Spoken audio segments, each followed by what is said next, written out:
Hi, everyone, and welcome to another Tuesday Mystery Mingle. I say another. I'm so excited. This is our second one. And so today you are going to get the chance to meet Traci Andrighetti and Diana Orgain. Am I saying that right? And Orgain? Yes.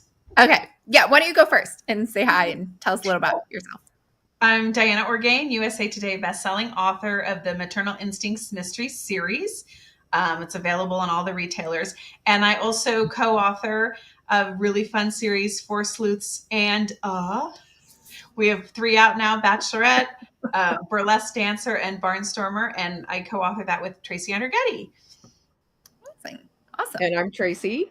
I'm also USA Today bestseller. That's my dog Vic. You're a doggy mommy too. Oh, you guys have so many dogs. Too many. And I write the Frankie Amato Mysteries. And yes, I am one of the authors in the Sleuths series, which has been a lot of fun. And I'm sorry, I'm in Austin, Texas today, and it's unusually cold. I went to sleep and woke up feeling like I'm in Colorado. So yeah, lots of weirdness here today, and we're all worried the power will go out. So if I disappear, you know what happened. Okay. And I just want to mention we co-authored the series with 2 other USA Today bestselling authors, Leslie Langtry and Arlene McFarlane. So shout out to them. Yeah, so that's kind of unique. I don't think there is any other book I've seen where 4 authors come together. Usually, honestly, when I first saw it, I thought it was going to be, you know how they put those anthologies together and then each author gets their own story? Yeah. So I didn't realize you guys had put it together. So maybe talk about like how you met, whose idea this was, and how this all came together. Go for it, Traci. It was Arlene McFarlane's idea. She had the idea to take 4 sleuths and, you know, who did not know one another and had never been in each other's worlds at all, and put them together. So the first one, 4 sleuths and a bachelorette, the idea was all of us were invited to the same woman's bachelorette party, where, of course, a murder happens. And so that's how they met. And then it was because of the murder, they decide it was like such a disastrous like party that they wanted to meet up again and have like a proper vacation, because the bachelorette party was out of town. They all flew in, and you know, their vacations just keep getting crashed by a murderer. It's very Jessica Fletchery in the sense that just keeps happening to these poor women. And all I want to do is have some fun.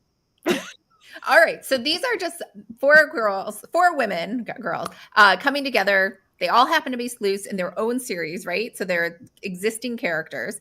And then, so do readers have to know or have read any of the other series in order to like enjoy this series? No. Not at all. Okay.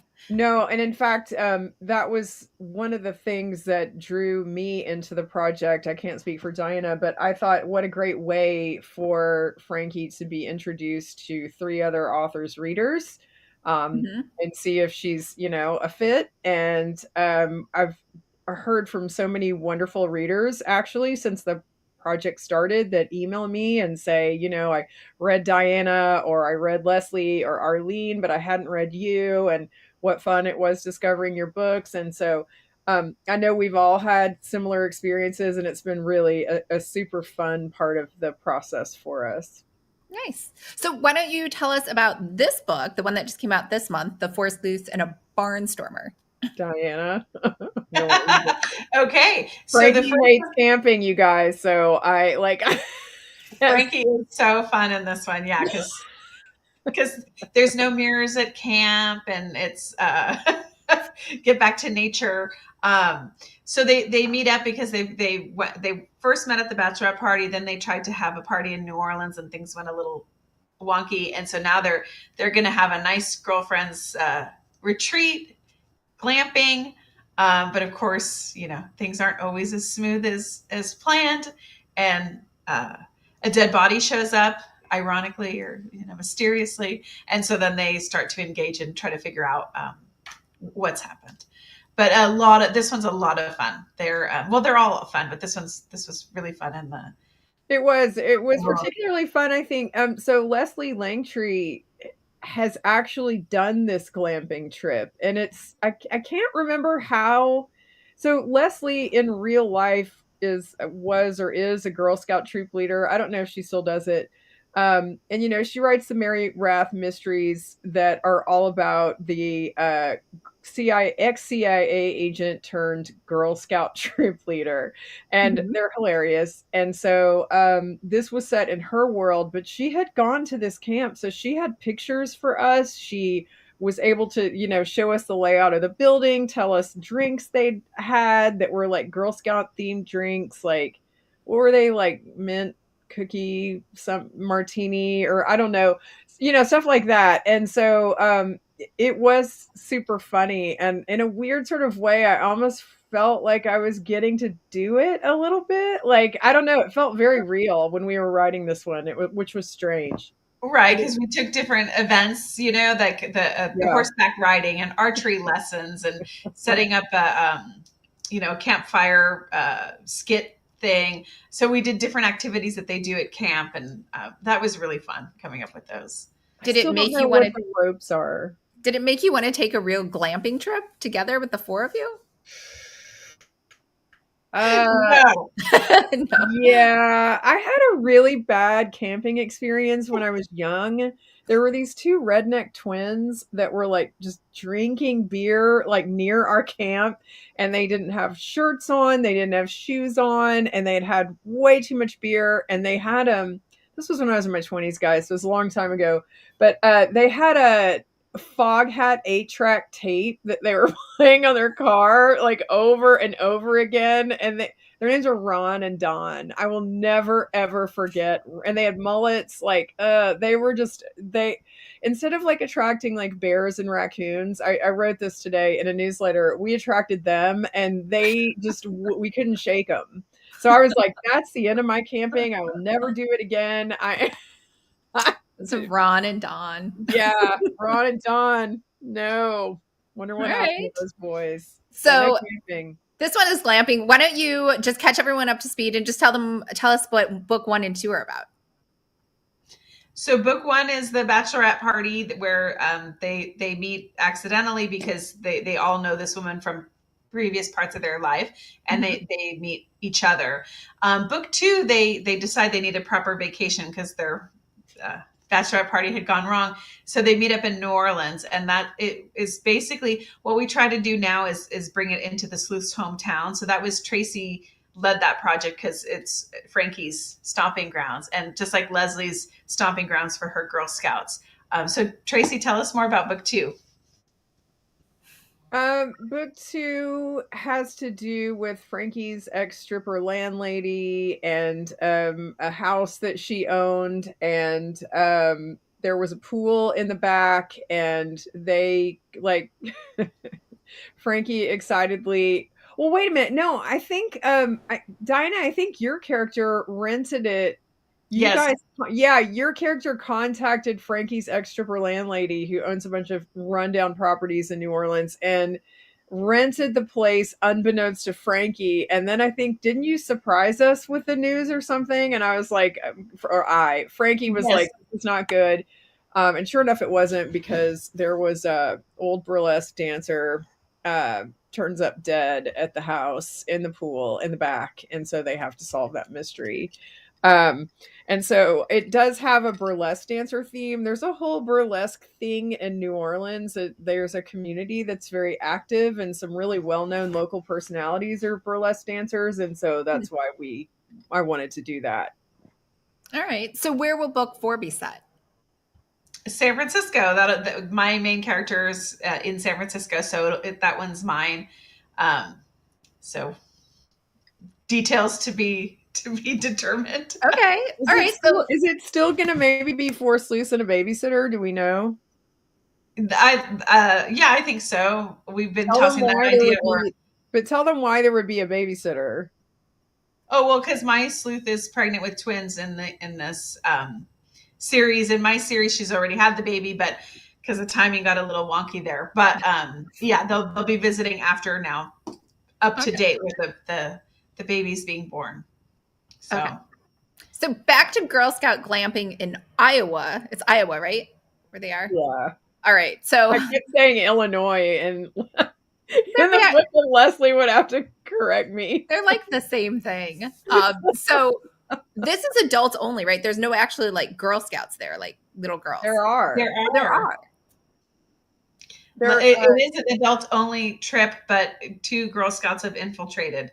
Yeah. So the 2 characters from Leslie's book have come and want to see what's going on, and they help us. Their names are Betty and Lauren, and they're extremely precocious 12-year-olds. So they were jealous and curious about the adults only glamping trip. So they show up and get involved. And they help us. So they're actually tweens. So is this book, like, could it be good for YA readers? Would they enjoy it? There's drinking. I think so. I don't know. I don't remember if we said anything that might be a little inappropriate. It's possible. I don't think, I think it's clean, but I don't know if they would be interested in it doesn't cover teen topics at all. It's just, adult women. Yeah, and there might have been I think there was some adult humor, but I can't really remember. But it is a clean, all the books are clean. There's no swearing. There's no, we don't have any of that. Okay. But there might have been, a joke or something that was a little off. There is. So Yes. if this is in Iowa, so I know she brought like pictures because she'd actually gone in that. Have either of you actually been to Iowa, like lived there, vacation there, drove through there? No. No. However, my husband and son have been there because his family had a family reunion, but I couldn't go. So I almost went to Iowa. Almost. Okay. And you've never been, Diana. And I could almost do it there again. I do not believe that I have been in Iowa. I don't know. I drove cross country and I could have driven through it, but I don't. So maybe on accident you were there and just blocked it out of your memory. It was on the route. We drove through, but I don't remember any specific stops. Okay. So I was a Girl Scout. Were you guys Girl Scouts as well when you were kids? No. Yes. That's great. Tell us about your experience as a Girl Scout. Not me. Tracy, you? No. Yes. I was a brownie and a Girl Scout. And I was too little to really remember much about the brownies. I do remember, man, I was all about those badges. And what's funny is when I talk to Leslie, I'm always trying to include badges, and she's like, no, they don't have those, or, I'll make one up and she'll be like, no, but yeah, I have some badge obsession, but that's totally my personality. Like if there's something competitive of you. Yeah, you know what? I'm not super high on that Gallup Strength Finders thing. Competition is not super high for me, but man, it's almost an obsession though. So it's like, oh, there's something I can collect, I can earn those, I can get those, and then you have to sew them on my little sash, right. And then and then I'm like, one of the rows is uneven on the sash. Like I need another one right now, so the row will be even, and I'll have 3 across. And it's a weirdness thing for me. It's not like a normal.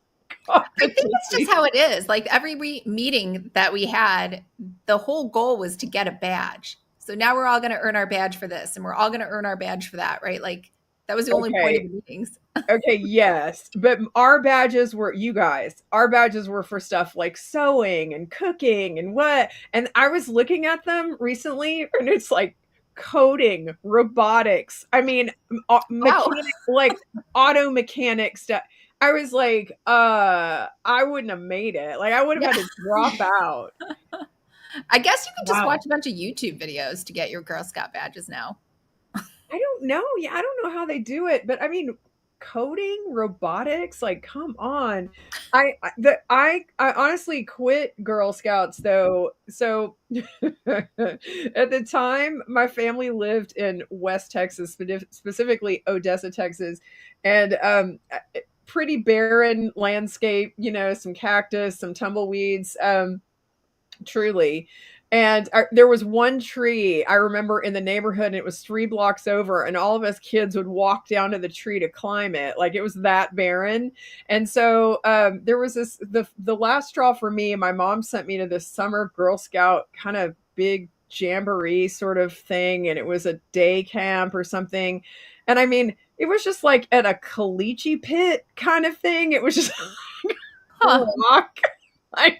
And we were like hanging out in concrete, and just it wasn't like the woods. It wasn't like anything like we're describing in Four Sleuths and a Barnstormer. It was just barren and terrible. And I called her and I was like, come get me. I'm not staying here. Also, the girls were mean. These were not Aw. friendly, happy Girl Scouts. I guess they were tired of sewing and cooking for their badges, but I made her come get me. And then that was the end of Girl Scouts. That was the end of Girl Scouts. Yeah. All right. How was your Girl Scout cookie sales? Okay, well, my dad would just go, I'll take 250 boxes, please. And I would go, done. I mean, So you didn't even do door to door? no. Did you not resell them, or what was? Did he want 250 What boxes? did he do with the 250 boxes? He would give them to people, and we would eat ridiculous amounts of them. It's probably, it's not good. When I think back on how many Girl Scout cookies I probably ate in my life, it's like not good. I mean, do they actually eat any Girl Scout cookies in this book? I think Kate must, right? Well, she's asking for them all the time, but they don't have any there, remember? Like, Yeah. I did that. I in one of my chapters, I have Kate asking. So that's the other thing. So if you haven't read any of these books, the way it works is that we each take a chapter. So there's 20 chapters and there's 4 of us. So we each write 5 chapters. And so one chapter will be titled Frankie, then it'll be Kate, then it'll be, Mary, Arlene, whatever order. The order varies. But you get the idea. And we have to write each other's characters in our chapters. So Frankie's, doing all the narrating in my chapter, but I'm having to write Kate, having to write Valentine, which is Arlene McFarlane's character, Valentine Beaumont, and then Mary Rath, Leslie's character. And so I kept having, since Kate is pregnant, I kept having Diana's character like asking for the Girl Scout cookies and wondering where they were, and and she's always never are hungry. So she's pregnant with twins, and she's just like, whatever I can eat. Yeah. And so, do either of you eat Girl Scout cookies today still? No, and I don't want to get sued for this. I'm sorry, Girl Scouts of America, but there's a lot of chemicals in those cookies. Yes, there's a lot of preservatives, I guess. Yeah, I'm not making it up. I mean, just look at the back of a box, and that's why I say, like, in retrospect, I was eating these cookies in the 70s, so I have no idea what was in them back then. But there's a lot of not good things in them right now, which is a shame. I mean, I really think it's a great organization. Like, I really think they should make offer, a healthier kind of option, perhaps. Yeah, I remember it was like they got rid of the hydrogenated whatever oils one year, and then everyone was super upset because they didn't taste as good. Well, and that it's like a corn oil, isn't it? And it's addictive. Like, they've proven it's really addictive, bad for you. So it makes you want to keep eating. And they put it in. I know it's in ice cream and other things. I don't know that it's in those cookies, but I mean, it's in a lot of food we eat. And if you kind of can't seem to stop eating it, it's quite possibly it's partially hydrogenated corn oil, I believe. That was it. Yeah. Thank you. Look at Traci coming up with the chemicals. I have no idea how I did that. Or if it's right, but it sounds good. No, it sounds good. It's believable. I think it sounds right. Did you have a favorite flavor though when you were eating it before you knew it had chemicals? Mint. The mint. Yeah, the mint chocolate. I still love anything mint chocolate I can get my hands on, like ice cream, whatever. I don't know. There's something about that combo that is magic to me. By the way, I am wearing like a New Orleans Mardi Gras necklace. So in case anybody's wondering, and I have like king cake babies on these earrings. I was literally just looking at that because Fat Tuesday is early this year, right? It's literally in a couple of weeks. Oh, it's in January? I thought it was in February. No, it's in February, but it's early. It's February 15th or 14th. Okay, who opened my door? I think it's. I know your door mysteriously open. Right, yeah, it's right around Valentine's Day, I think. Yeah. That was like really early. Yeah. You know what's funny? I wanted to say, give this crew a shout out. I'm going to tell them that I did this. So there is a women's group that does a sort of a walking Mardi Gras crew in New Orleans, and they're called the Mary Antoinettes.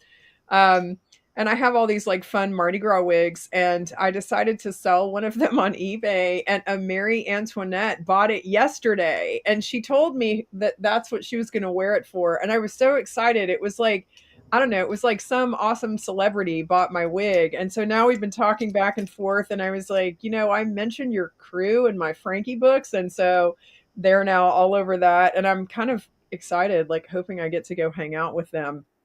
They wear Marie Antoinette clothes and wigs that they spend like all year, working on and getting perfect. And it's just, but they're called the Mary Antoinettes. And you know how Marie Antoinette said, let them allegedly, Let them eat cake. Yeah. said, let them eat cake. Well, because you throw things at Mardi Gras, they say, let them throw cake. And they do actually sometimes throw like little pieces of cake. So yeah, very exciting time for me. I really should have gone. I should go to Mardi Gras this year, but I don't know that I'll get my act together and do it. I usually go. Oh, yeah. I've been to like 6 Mardi Gras. Yeah. They're It's so fun. fun. Like once you start. Yeah. Where are you located, Lisa? What's that? Where are you located? I'm in San Diego, but my best friend from college got into Tulane for medical school. And so nice. every year we just go to Mardi Gras. That was just because we had a free place to stay. Yeah. I'm in California too. I'm in NorCal. Yeah. Okay. Yeah. Yeah. Nobody really gets excited about Mardi Gras outside of New Orleans. It's so weird because when you're in New Orleans, it's like it's the event. And then when you leave, it's like people just kind of forget it happens or it's a thing. Yeah, no, it really is so much fun. And it it has I think it has something of a bad reputation a little bit. Not with everybody, but a lot of people think of it as, like really bawdy. And I mean, I go all the time and I don't see anything inappropriate. Like a lot of these parades are actually for kids, as much as they are adults. And yes, there's drinking around children, but um it's more like, throws for kids, and there's just tons and tons of kids. And I always just think it's really, really fun and a nice time. And what people don't understand is it goes on for weeks. Mhm. So you can have a favorite crew that you want to go see. And they all have different themes, and, every year their theme changes. But, like, I know somebody that loves the crew of Iris and somebody that loves the crew of Bacchus. And, and so you go to like see your favorite. Mine is the crew of Muses. I love them. They throw bedazzled shoes, which like high heels, which are stunning. Some of them truly are works of art and are in like museums and things. So it's really it's really a fun experience. It's not, I don't think people understand that it's actually very family friendly and really, really fun. And then one other thing I would like to say is at Halloween, they do sort of a mini Mardi Gras. It's called the Crew of Boo, and BOO. And it's like all of the, sort of Halloween themed stuff. And there's tons of them. But I can't think of the name of the women that I really like now, but there's women who, and I will think of it. They have like motorized clawfoot bathtubs. Mhm. And their bathtubs spin and they drive like cars, and they have, like fun, like, little shower caps on, and they might have like a little loofah, and it's adorable. It is adorable. And so there's stuff like that that's just the rolling Elvises on like mopeds wearing capes. Like it's just so much fun. I really, really recommend it to everybody. That's what is it, Tracy? It's on Halloween? No, those crews that I just mentioned will ride regular Mardi Gras season as well as often in the Crew of Boo. But the Crew of Boo is the Halloween event, and there's a lot of the organizations that march or parade in regular Mardi Gras do a Halloween version. So, for example, there's a really cute crew of women called the Muffaladas, like after the muffaletta sandwich. And they, for one crew of Boo, the Halloween version, they made their like super cute, it's a super cute diner outfit actually. And they have a tray and they have the sandwiches and, but for Halloween, they did like a moldy sandwich version. and they're like their costumes were sort of zombie like diner waitress. I mean, it was adorable. It's just so much creativity, honestly. So like I said, I think it gets a bad rap and people think that it's very sexualized or something. And there is one crew that's kind of known for that, like, but it's very tongue in cheek. But the vast majority of them they're nothing about that. They're really fun, really cool, very tasteful. Yeah, what I don't understand is so if you're listening to this and you're a reader, Traci doesn't actually live in New Orleans. No. Like I thought like her books and everything she talks about, she like knows everything about New Orleans. And I was like, oh, so what's it like there? She's like, I don't live there. So, okay, I really fast. I have a PhD and I'm obsessed with researching things. But I think from the time that I was 12 years old, my dad was taking me to New Orleans with my mom because he's Italian and we were living in West Texas. This was like pre-internet, like fancy grocery stores, pre-delis even really. So he couldn't get like certain Italian food that he wanted, but you could get it in New Orleans. And it was like a, 5-hour drive. And so we would load up the car with coolers and we would go to New Orleans to Central Grocery, which is in my books. I mention it in most of them. And it just became this thing that we did, and this place that I was fascinated by because being in West Texas, where really, like I said, tumbleweeds, cactus, nothing was going on. We would drive through the French Quarter where this Italian grocery store is, and I was like, what is going on in this city? I mean, you can't help it. It is fascinating. The look, the sounds, the smells, and so it just became something I was obsessed with. And I went a lot with my family really just to go shopping in a weird way. and, and then I started going, with friends in college because people wanted to go to Mardi Gras. And then I just was like, there's really something special about that place. It gets a bad rap so often. For so many different reasons. And so that's the obsession is real. And I research the heck out of it and I go to the places and I'm there a couple times a year, sometimes 3 times a year. It's a great place. Wow. Cool. So back to Iowa. where none of us have been. Sorry, Iowa.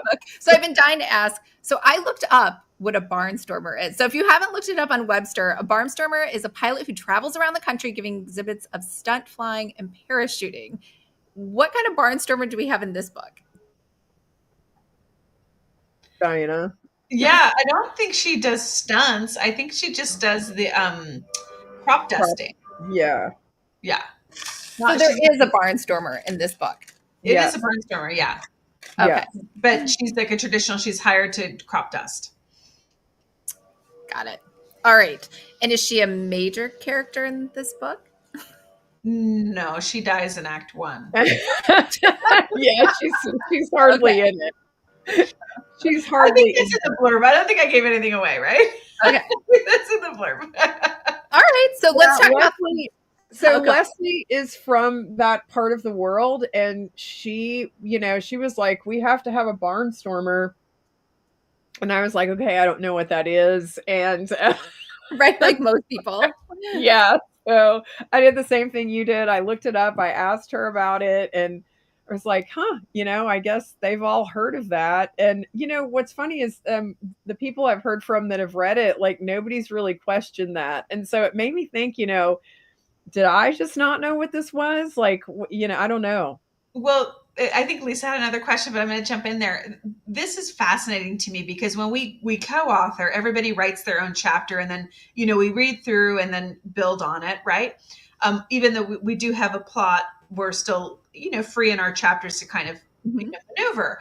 And Arlene will say, and I don't know if it's because she's from Canada, but many times she'll say, I don't know what this word is, or I don't know what this other thing is. And we'll say, oh, that's common in the States or not. And sometimes it's interesting because I'm okay with putting something in that readers don't know, because one of the Yeah, reasons I read is to learn new things. So to be I'm like, sure. if they don't know this word, they can look it up. Like, I'm not like, I enjoy that when I find a new word in a book that I'm like, I didn't know this, right? But it's interesting, like different perspectives, because I think some people may not like that. I don't know. How do you feel about that, ladies? Yeah, I mean, that's why I used to read as a kid. I thought it would make me smarter. Yeah. Yeah, no, I like it. I do it in my books on purpose. I mean, I even use some Italian, I use Sicilian, and I try to make it clear from the context what it is. I think people, it's good to expose people to new things, and I haven't had any complaints to me about it. It's possible that people haven't liked that and they've stopped reading, and that's fine. But I think it's important to be true to who you are and to your characters and include those things if they make sense for you to include them. Yeah, Hopefully I people like it and learn something. Yeah. Well, I've learned from you, Tracy. A lot of Same. I times I'm mean, reading, I'm like, I don't know what that is, and I'll go look it up. And I like that though. yeah, no, same. So it's a personal preference, I guess. Yeah. So let's talk about your main characters. You can talk a little bit about the other authors, but mainly for yours, like what are their personalities? What are they like? How old are they? Are they married? They have kids? Like, who are these women? Yeah. Well, so Kate is my main character, Kate Connolly. She's from San Francisco. And my series starts with she becomes a new mom, and she doesn't want to go back to the corporate world because she wants to be with her baby. And of course, she gets caught up in a mystery, a little accidentally, but it involves some people that she knows. Some things were left behind, and so she's kind of involved. And she deals with a private eye and sees that he sets his own hours, and it seems like all he does is go around and ask people questions, and she feels like I can ask questions. So she embarks on becoming a PI in the series. So she, in order to be a PI, I think you need I want to say 2,000 hours of practical investigation work in order to get a license. So he becomes her mentor, and she works under him to get this license so that she can have her independence and be a mom. And then throughout the course of the series, she gets pregnant again, and this time it's twins. And so she really wants to be at home and be successful in her career. So that's where she's at. Cool. Diana has such a nice, like, good answer. Frankie is basically me when I was in my 30s. Um, That's true for me too. going through like New Orleans, and I find life and people very fascinating. New Orleans in particular, but I think it's true of any city. If you go through it, there's things that are just different and um, puzzling and unique, but especially in New Orleans, let's be honest. And so it's sort of her reacting to a very, very different style of life.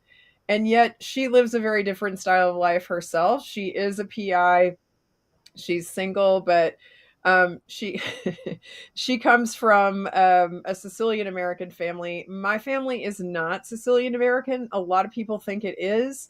My dad's Sicilian Canadian. I was born in Canada. My mom was born in New Mexico.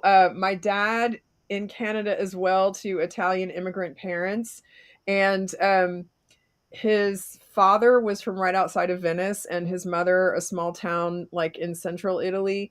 And so it's it's weird, but there are a lot of Sicilians that went through New Orleans, and it's really fascinating to me. It's not my particular culture, but I will say that aspects of my life are very, very similar. in terms of, like a nonna that worries about you, that like wants you to be married, that wants you to be settled, and basically I think all grandmothers ultimately want that, but maybe Italians are a little more A little insistent. more pushy about it. I think Italians are more insistent, but yeah. So I've had a lot of hilarious things happen in my family that make their way into the books. I've had a lot of weird, crazy, wild, hilarious experiences in New Orleans that make their way into the books. But I mean, New Orleans is a place where there is a community of people who live as vampires. I mean, you don't find that in a lot of cities like around the nation. And so I do kind of themed books. And so like my fourth book, Campari Crimson, was about the vampires, and Galliano Gold is about a steamboat. And I tried to actually feature different aspects of New Orleans. And it's always Frankie kind of reacting to the uniqueness of the city. And that's sort of the shtick, I guess. All right. Cool. And so do you guys ever mention, so you guys have, how many books are in each series? I know there's a lot, like in your own series. So I'm working on book 14 Okay. in my Maternal Instinct series. I'm working on 9, and I know it's going to go to 10, maybe a little more. I don't know that I'll get to 14 like Diana, because I have a series set in Italy in my head that's been there for a really long time, and I might move on to that for a while after book 10, and then kind of revisit Frankie periodically. But it's going to be connected to Frankie, actually, though. It'll be somebody she knows. Speaking of Italy, I don't know if Lisa knows, but I did want to mention it. Traci and I co-host a writing retreat in Italy. So we've been to the Amalfi Coast and had a fabulous writing retreat. It was so much fun. Yeah. And then COVID hit and we had to cancel the next one, but we are on track this year to host again. So if people listening want to find out more information, I think we're getting in the process of posting something, but the website is lemonlit.com. So lemonlit.com. And they can, if there's nothing up yet, when you check it, just email us. Our contact information is there, because we're figuring out the details, but it was a great first trip and we want to do it again. So, and the location, Traci, we had some ideas for that. Do you want to talk about did we decide, like, are we going to go to Matera, or I think we want to go to Matera. Yeah. There's this, you should look it up. It's a UNESCO heritage site. It is sort of a city built in, or a town, maybe. I don't know if I would call it a city. It's small, but it's built into rock.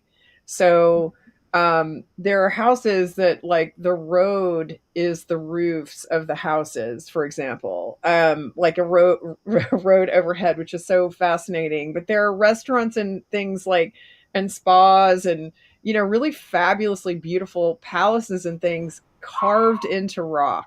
So it's a fascinating place, and that would be one of the stops. We usually go to a couple of places at least, actually sometimes more, but that one that's one of the places we would go. Yeah. Very cool. So do you guys, sorry, back to your series. Do you guys mention the 4 Sleuth series, or allude to that at all in your own book series? Like, just got back from glamping with the Girl Scouts or something. I have, yes. I mean, it's small, but yes, I absolutely do that. I Same. do. Okay. Yeah. And so I guess just overall, whatever you wanted to share about, like, the writing process, the co-writing. I think someone even put a comment. Sausage Maker asked, what is the most difficult thing about co-authoring a book? Oh, I didn't even know that we had comments there. Oh, yeah. They're on the right. I would honestly say the most difficult, my co-authors are lovely. I love them all. I think the most difficult thing is scheduling. So the way we write, we'll hook up and we'll kind of determine the next 4 chapters, say. Well, we have an overarching arc, but when we get down to the writing, so we'll figure out the next 4 chapters. And sometimes scheduling that is really hard, because if we give each other like a week or 2 weeks, then it's like the next week or 2 weeks. And somebody might have a wedding for when their weeks were assigned or whatever. So we're always trying to kind of juggle real life and other deadlines into the into the project timeline. So for me, that's the most difficult thing, scheduling. Um, gosh, to me, it's gone kind of remarkably easy. I thought there would be a lot of sort of painful planning sessions where we just, were trying to hash it out and couldn't figure things out. But it's been really fun to have four cozy mystery writers on the same Zoom call, just throwing out ideas. And then um, there's a fire, and then there's glitter, and then it's just weird. It's like weird stuff kind of comes out that doesn't make any sense, and then somehow we're like, oh god, that's perfect, like it all works, and we managed to, I don't know, it's hard to explain it, but it's been sort of more hilarious, just listening to what's in everybody's heads and how they think, that the plot should go, and it's just fun. Well, There's always a good answer. I know for one, like I'll totally joke about something like, oh, they should blah blah blah, and you guys all go, okay, and I'm like, wait, I was just kidding. You're like, yeah, I was kidding, but then it works, and we're like, no, we're going with that. Well, who in the group is the best at plotting, and who's the best at marketing for the books, for the series? Oh gosh. Or is everybody equal? I'm gonna take the plotting because I think I'm the only one that plots in real life. I think I have a feeling. I have a rough plot, but because it's New Orleans, like I have to, give that. I have to leave room for the craziness to happen, and that comes to me as the writing. I'm a plotter. And then, you all will say, well, we decided who the killer was, but let's change it. Yeah. No, it wasn't Traci, but someone on the team said that, which we did. But I think so. I've proposed changing it as well. I do. I think you did. Yeah, I was like it's obvious now who if we're kind of, there was a book where we were kind of building up to this one person just too early, and I was like, no, like we have to change it. It has to be more of a surprise. Marketing, I mean, I'm going to be honest, none of us have had the time that we would like to market these books.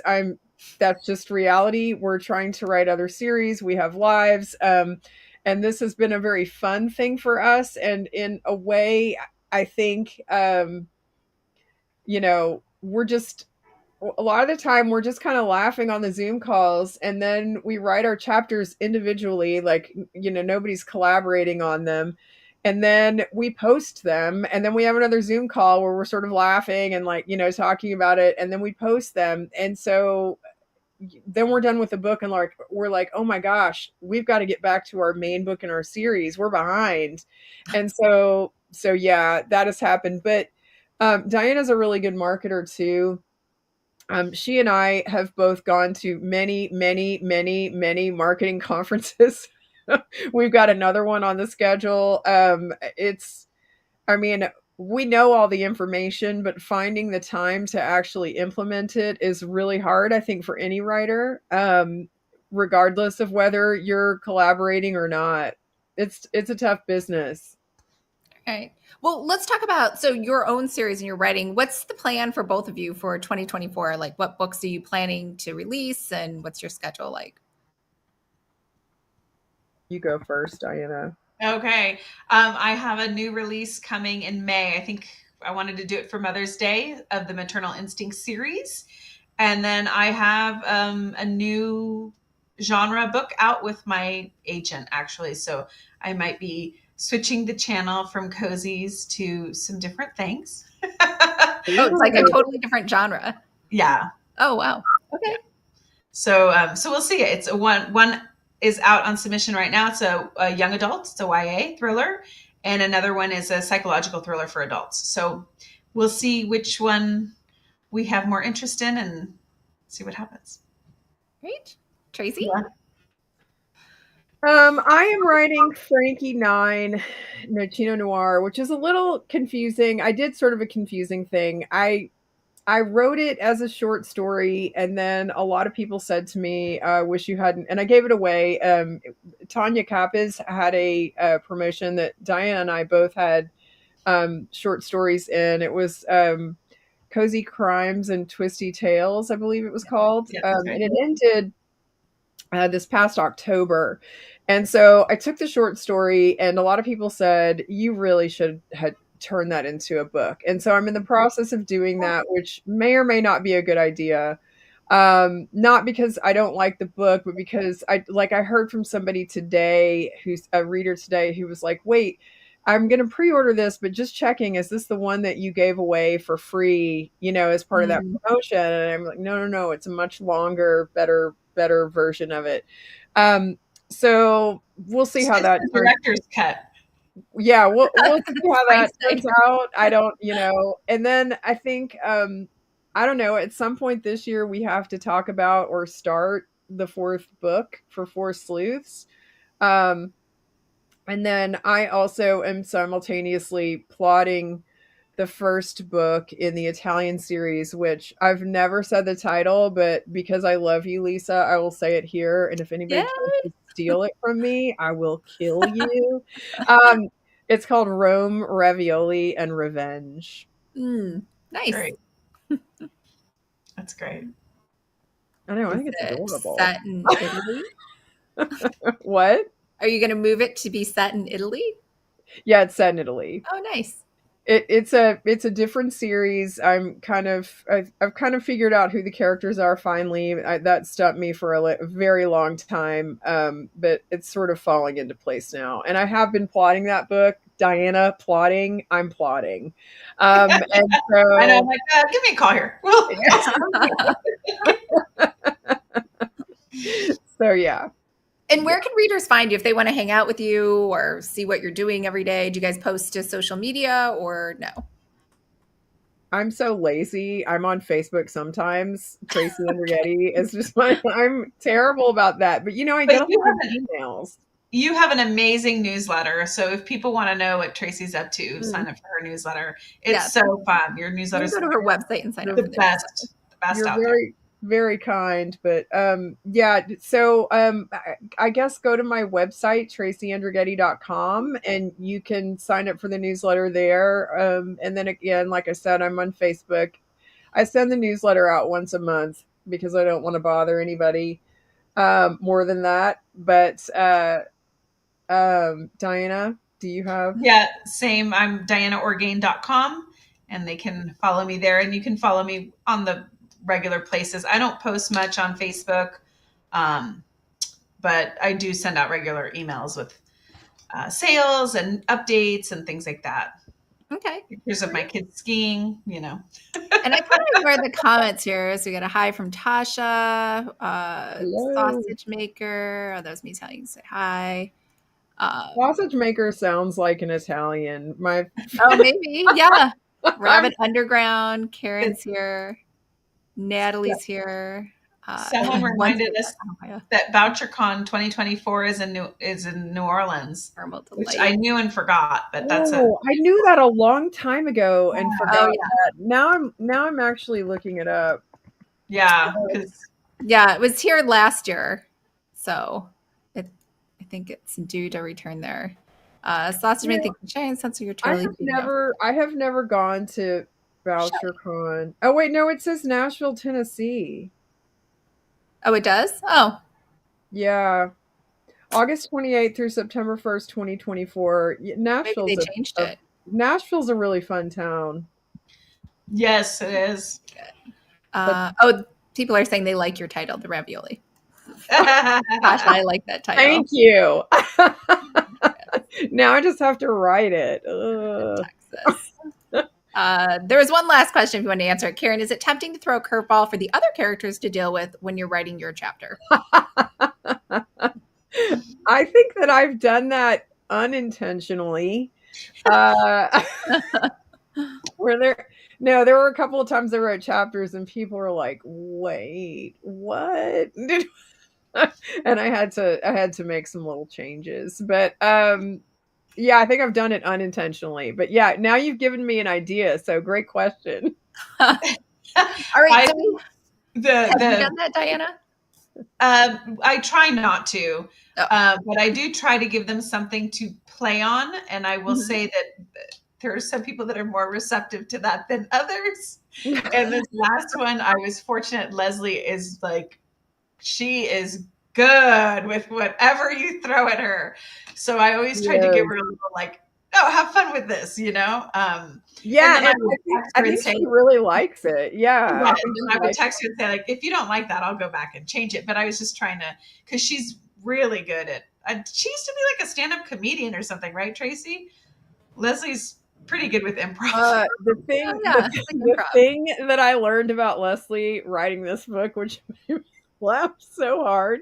So she she like tried to learn how to be a ventriloquist. And I just was like, Oh, for this who book? does that? Like I always thought of that as like something from, I don't know, the 50s. I just didn't know anybody did it anymore. And I think she like went to like a camp or something. Yeah, I didn't think that was a thing anymore. Ventriloquist.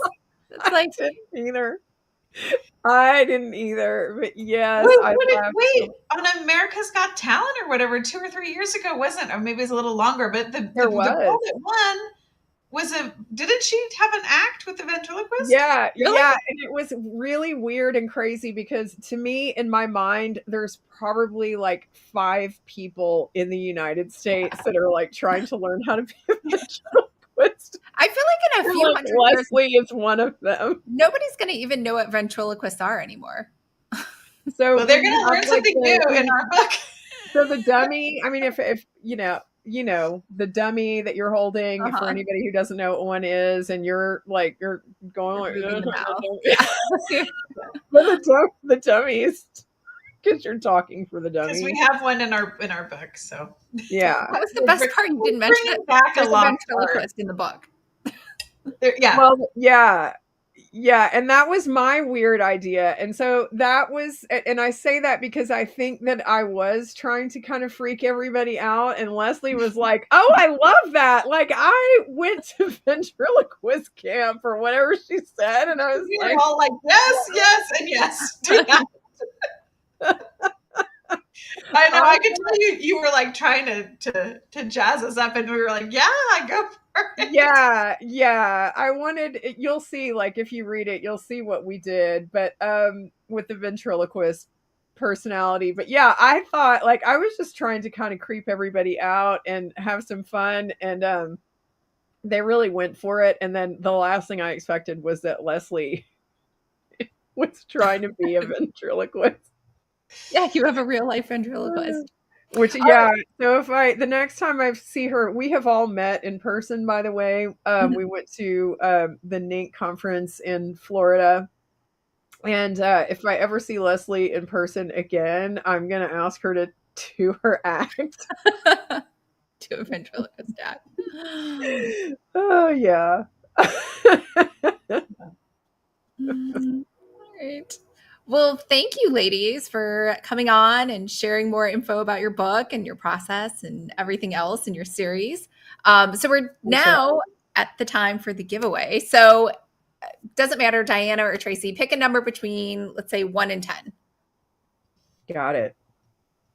No, tell me the number. Wait. Well, if I tell you the number, it's because I'll count back on the comments. Okay, 6. 6. Okay, Yeah. so 1, 2, 3, 4, 5. Karen with her Ooh, I Like It. So congratulations, Karen. You won the free ebook for 4 Sleuths and a Barnstormer. Oh, and I almost forgot. We have a second giveaway. Our last author Tara Lush offered to give an audiobook code for one of her books. So if you entered that contest, the winner is Ashley 9406. So Ashley 9406. I don't know if you're watching, I will send you an email with the audiobook code. And yeah, so thank you everyone for showing up, and we'll see everybody later. Thank you